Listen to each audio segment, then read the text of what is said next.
Hey mensen. Nou, een demonstratie in Amsterdam die is op de Museumplein begonnen. Die is verder gegaan in de binnenstad.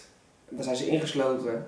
En nu worden ze dus per bus vervoerd naar de Amsterdam Arena om hun demonstratie daar voor te zetten als het goed is. Of om daar weer vrij rond te lopen. Want ze staan nu ingepakt in een straat omgeven door politie en ME.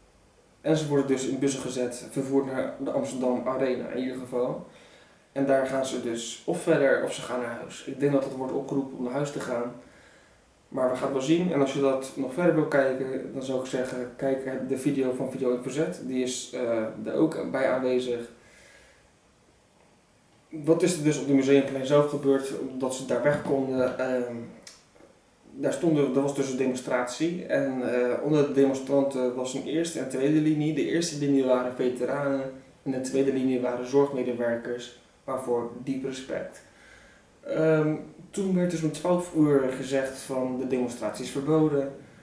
Nou, dat hebben ze een paar keer gezegd en uiteindelijk is er dus het bevel gekomen vanuit burgemeester Halsema en de overige twee mensen van de driehoek van we gaan ze allemaal arresteren.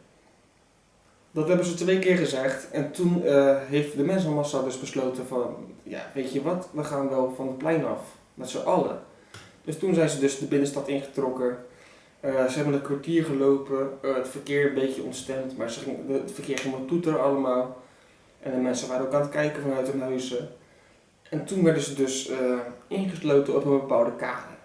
Nou ja, die kade staan ze nu nog steeds, misschien kan je het nog zien. Ze staan er nog steeds, ze moeten meegenomen worden in de bussen daar. En dan worden ze dus verplaatst naar de Amsterdam Arena. Op het Museumplein zelf hebben ze eventjes de waterkonnen ingezet. Daar waren er 2 en ze hebben er 2 ingezet. De honden waren ook aanwezig. De arrestatieteam heeft daar een paar mensen gearresteerd. Of dat veteranen waren of zorgmedewerkers, dat weet ik niet. Ik vermoed het niet. Maar je weet het nooit. Wel een paar demonstranten, wat ik heb gezien, die gearresteerd werden daar ter plekke. En nu dus staan dus mensen dus vast op elkaar en worden vervoerd naar de Amsterdam.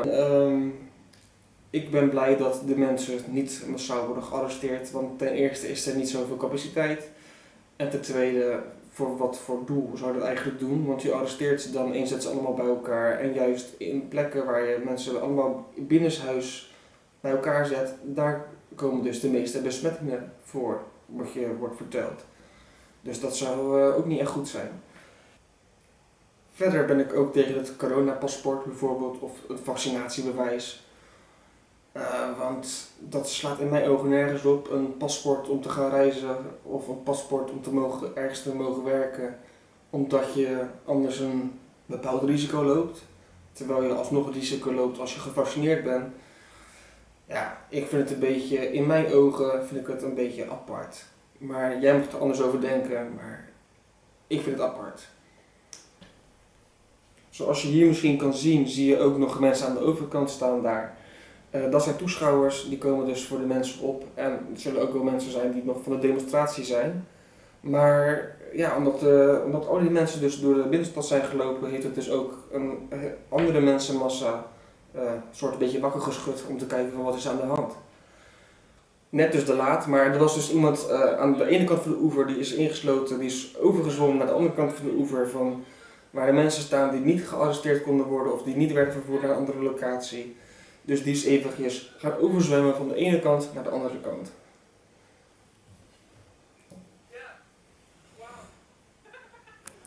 Ja, mensen roepen ook liefde, vrijheid, geen dictatuur. En je hoort ook where we go on, we go all. En mensen staan nog steeds ingesloten op de kades en die worden vervoerd naar de Amsterdam Arena. Nou, we gaan dus zien hoe dat gaat lopen nog. Veel plezier met kijken met het kanaal waar je verder gaat kijken. En tot de volgende keer.